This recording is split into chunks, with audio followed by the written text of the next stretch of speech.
Ay, ayoko kasi maging majority leader eh. Sinabi ko na, inaalok sa akin kasi walang may gusto mag-majority leader, aminin ko na.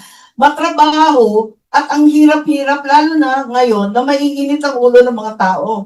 Eh kasi makikisuyo ka, makikiusap sa kabila, tapos nakatayo ka, nakasalang ka lagi doon. Ang hirap-hirap talaga ng trabaho yan. Pinagpipilitan namin na si Senator Joel Villanueva, humaharap rin ng tao ng kaso, kaya nagmamakaawa, wag naman, at talagang hirap na daw yung asawa niya, nakatutok daw sa kanya lagi yung mikropono.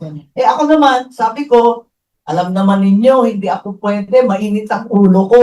Ayoko nakikiusap dyan, hirap na hirap ako dyan. Ako pang pagtutuunan ninyo ng rules, ng pakikisuyo, mahirap sa akin yan eh.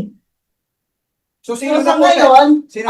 ang acting si Joel pa rin, nagbo-vote in rin si Jinggoy, maraming tumutulong naman. Sino kaya, Sen? By next week, meron na kaya? Hindi ko pa alam. Okay. Wala nang sinabi ko, wala kasing may gusto ng majority, lalo na ngayon na high blood lahat eh. Ang hirap talaga na mapanatag ang kalooban ng lahat, magkasundo, napakahirap. Nakita naman ninyo, nag-walk out pa.